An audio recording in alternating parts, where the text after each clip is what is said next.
Hey guys, how's it going? I'm Jason Horn, this is Longboxer, and today we're digging through the long boxes and talking about these two comics, Batman 402 and 403. And we're doing two issues because it essentially tells kind of one big story.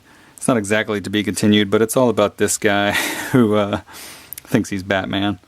It's kind of a silly setup. It's not. These two issues aren't bad. They're not the best. They're not bad. This will probably be a little shorter than my normal videos because I wasn't super into these. They were actually better than I remembered. All I remembered was this dude thinks he's Batman and he's a bit nuts. That's about it. But the art in each of these is interesting. Two different artists, and both probably artists you've heard of. I had very different feelings about the art in both of these, and I have I'm very interested in this. So this one is drawn by Jim Starlin, which is, when you think of Jim Starlin, definitely Batman should not come to mind. and this issue is not his best work. It's not bad. Like, some of this stuff looks good, and then other stuff not so much. But the interesting thing about Starlin is he's going to be writing a lot of, like, almost a quarter of the run that we're about to go through in Batman 400 through 500, which is not something that I remembered until I started doing this video series. I did not realize that he wrote so much. This is the only issue he draws, but he writes like 20 issues. It doesn't write this issue, though. I think this issue was more... And there's some stuff in the back that kind of talks about Jim going to... he came to Denny O'Neil and was like, "I need some work, dude." I'm not sure what... I would love to know more about that. Like, what were the details there? Like, what was going on with his stuff at Marvel to where he needed to call up DC? But, so Jim draws this, doesn't write it, but then writes... he writes one of my favorite issues where Nightwing...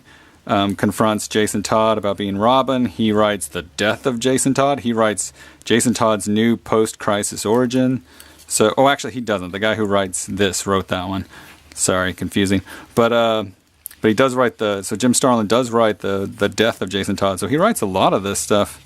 But anyway, he draws this issue, and the same writer is on both of these issues. And his name is... escapes me. It's got to be in here somewhere. Is it one of those ends? Yeah, that's it. Max Allan Collins, which is not a name I was familiar with, but he actually has written a few things that I know of. But he was a Dick Tracy guy, so I was not familiar with him. That's not a character. That's not a character I've ever really connected with, other than the Warren Beatty movie. That's about as into Dick Tracy as I got. And I'll talk about that movie later a little bit, because that movie's pretty cool. But this issue, so same writer, but this, drawn by Dennis Cowan, I really dig his work. Not just in here, but just in general. We'll talk a lot about him. I just think he's fantastic. This issue, I don't think this is like his best work or anything, but towards the end of this issue, I think the art gets really cool. Mostly his Batman. I really dig his Batman. But I think he might be one of the most underrated artists in comics. Dennis is so good. But anyway, let's get into it. So let's start with issue 402, and like I said, drawn by Jim Starlin. And let me tell you, I've got some Jim Starlin comics. For whatever reason, and it kind of started around Infinity Gauntlet, but it technically started with Silver Surfer. I really got into the Marvel like cosmic stuff. So I read like Silver Surfer 50 and like some of the issues leading up to Infinity Gauntlet, and then track down a few issues of Infinity Gauntlet as they hit the stands. But then I had to like go back and kind of get the rest of them to read the whole story. But this is all Jim Starlin stuff. He created Gamora, Thanos, Pip the Troll, Drax, all this stuff. Infinity Gauntlet. This is all him. And I loved it. It was my introduction to the Marvel Universe. Infinity Gauntlet was. Like, I'd never read an X-Men comic. I didn't know really who Wolverine was when I read, I think maybe this issue. It was either 3 or 2.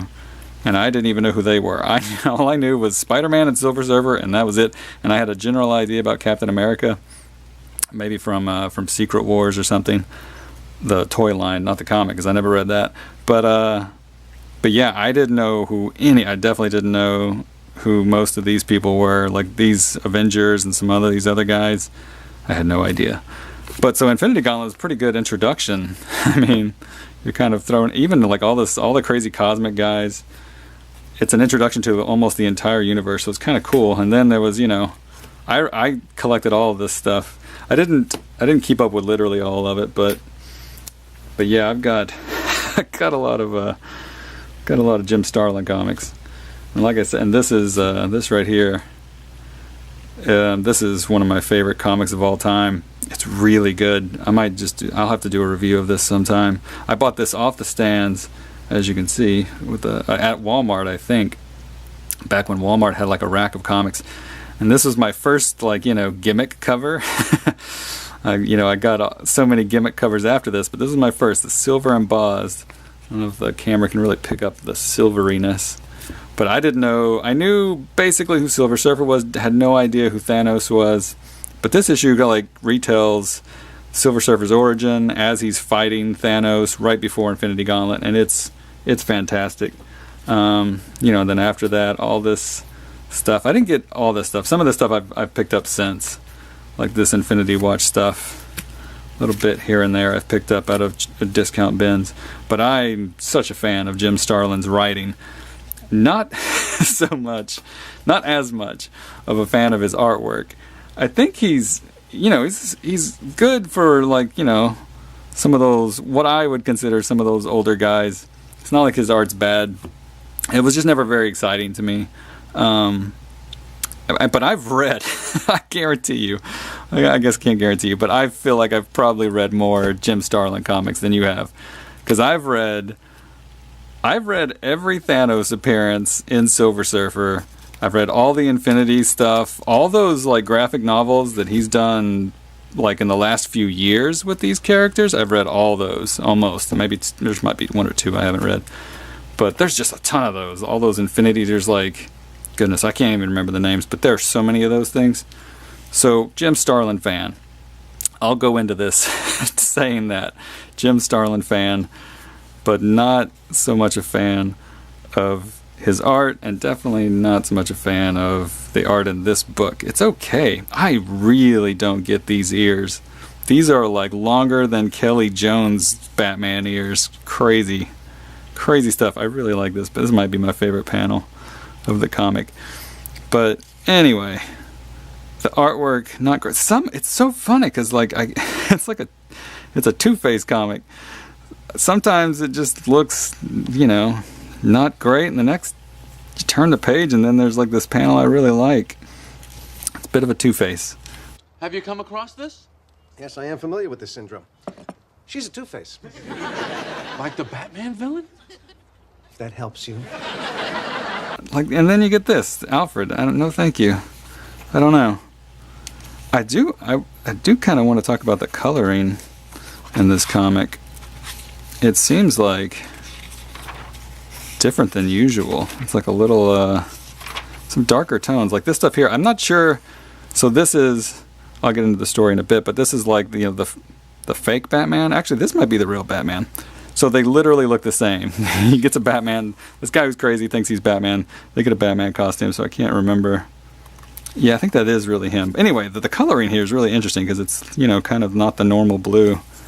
I like that they did some interesting stuff with the coloring because you don't see that a lot back in these limited color palettes. But anyway, I guess I'll get into the story of it here.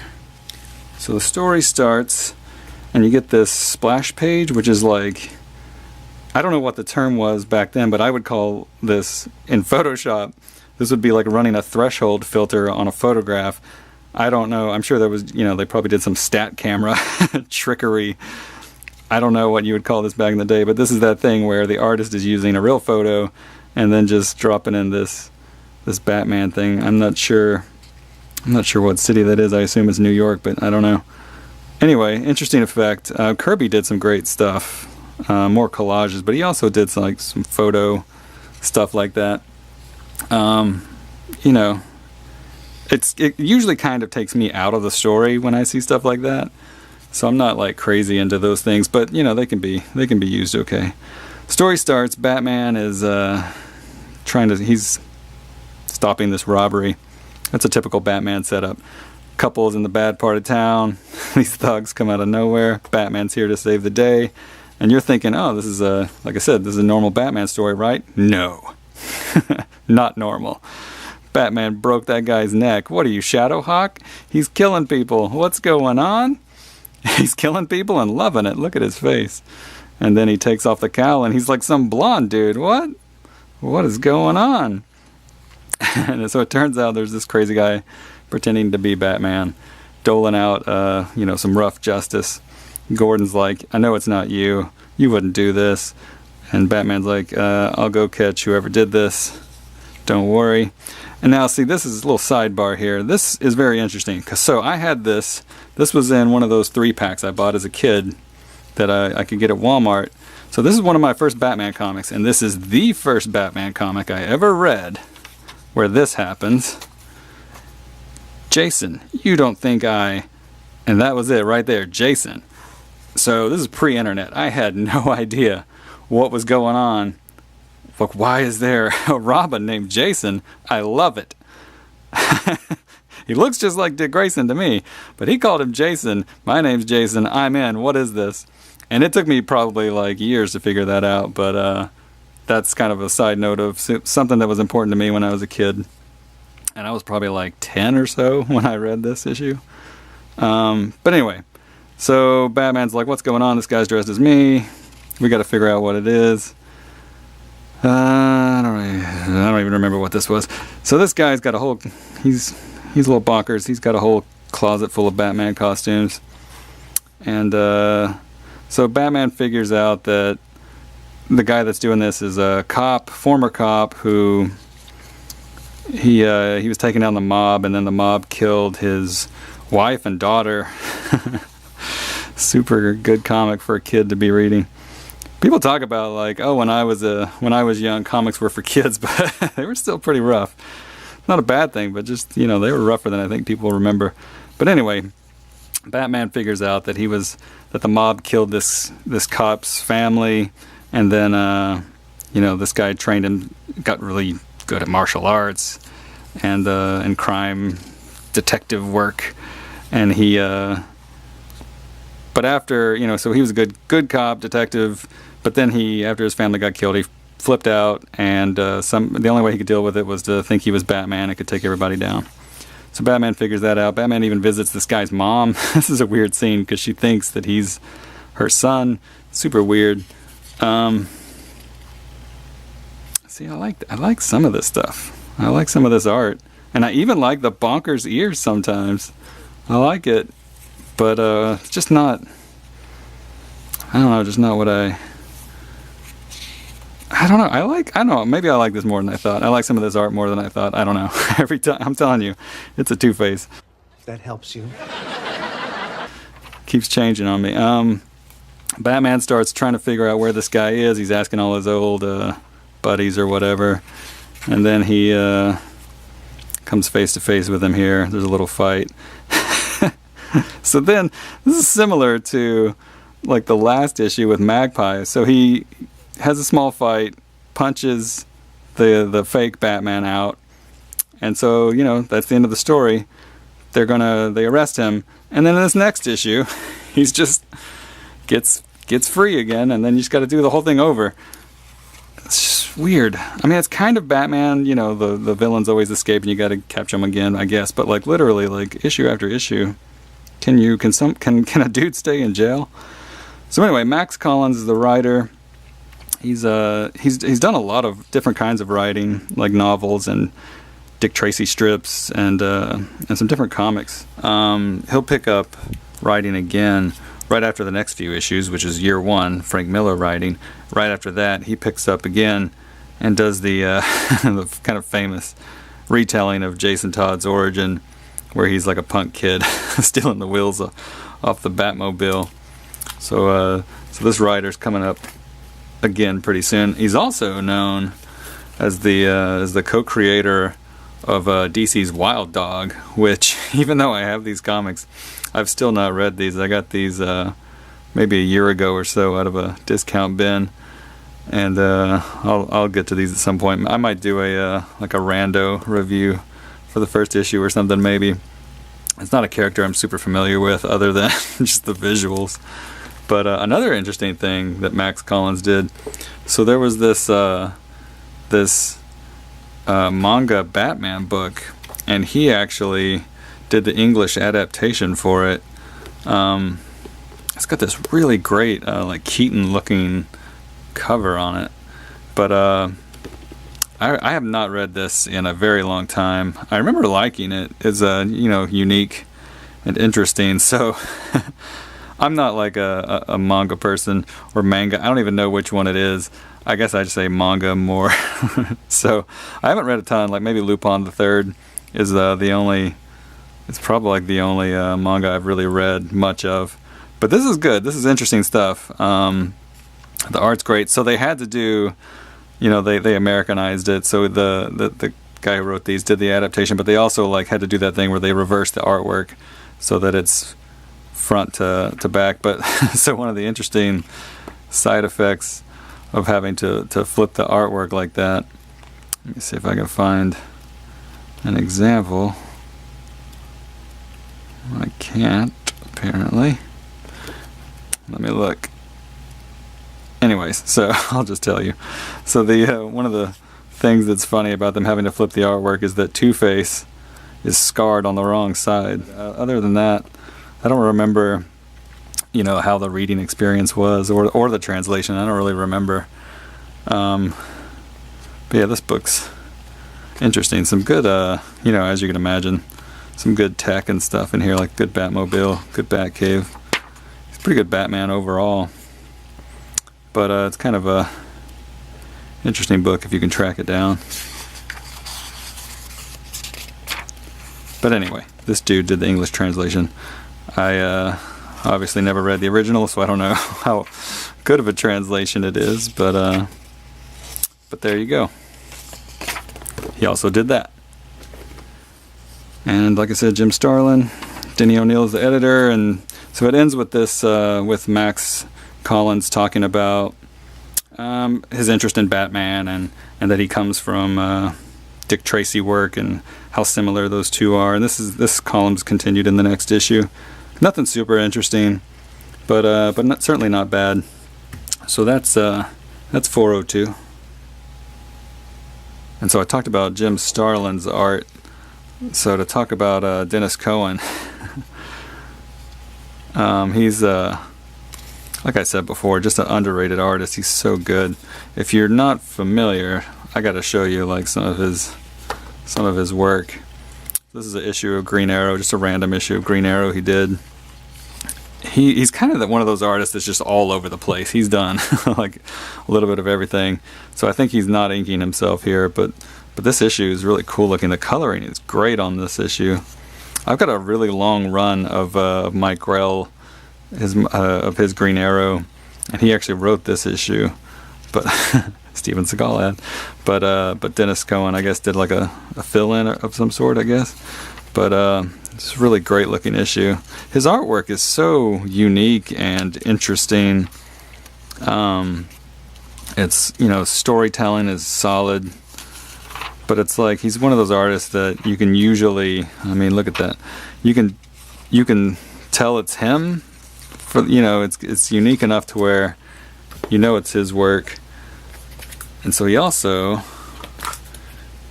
he did 2 issues, or maybe 3 issues, I can't remember, of this detective storyline, Blind Justice, which is written by Sam Hamm, the guy who wrote the first '89 Batman movie.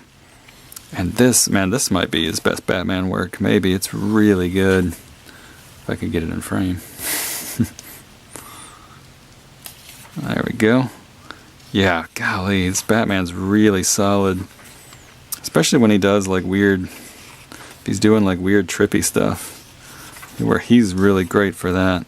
I don't really care much about like the visual design on this bad guy. I don't know. It's not the best. He looks really cool when Dennis is drawing him, but man, look at this. Some great Batman stuff. I don't have to go through all this, but man, I just wanted to show you. If you're not familiar with his work or don't think of him as an amazing artist, you should. There's some really good pinups in the back of these. There's Mazzucchelli getting ready to do the next story arc, but I might go through these big issues at some point. Show you all this good stuff. There's a lot of good stuff in the back of these. But Dennis's art's just amazing. He also did a couple issues of Deathlock, which are freaking great. Deathlock, not a book that I was super into, but I picked up a few issues here and there, and man, he kills it on these. This is another book where the coloring's pretty interesting. It looks like digital, so this is like 91, so this is around, the time of Liefeld and Lee and all those guys killing it, McFarlane, all those guys killing it at Marvel, getting ready to leave. But anyway, his Deathlock stuff, cool stuff. Dennis Cowan, he's a great artist. Dadgum, look at that Deathlock. Interesting dude. And one of the other things Dennis was known for is being one of the co-creators of Milestone Media, which featured some minority superheroes. And I think this was like around 93 or so. And I was kind of out of comics at that point, other than maybe like a few Image titles here and there. So I didn't really pick up any of that stuff at the time, but I went back and picked up these couple issues of Static, because I loved that Static Shock cartoon. There was a WB cartoon that it was set in the same, people don't talk about it that much, but it was like set in the same universe as Batman the Animated Series and Superman Animated Series and Justice League Unlimited, all that. And not even just because it was, maybe I checked it out because it was tied into those, but I really liked that cartoon. It was good. If you've never checked it out, see if you can find it somewhere. I don't know if it's ever been released on DVD, but it should. But don't you guys have a galaxy to save or something? We need your help, Static. Say what? We need you to come to the Watchtower. Up there? So they released a lot of titles and with Milestone, and Dennis didn't draw these. He did this cover here of the first issue of Static, but he drew one of the other ones. But it's good stuff. If you could, what little I've read, I've really enjoyed. But you should track it down. You see it here and there. But I didn't, get a lot of this stuff. But what I did get a lot of his work was his run on The Question, which is one of the things he's really known for. He did, I'm not sure how many issues, I think over 20, I think, and I've got a lot of them, as you can see here. I've been putting together a run. I don't have the full run yet, but this is one of the runs I'm still putting together. But he did a lot of good work. This first issue featuring a Bill Sienkiewicz cover, but he mostly did I think he did the rest of the covers himself. But his work on this series is really really interesting.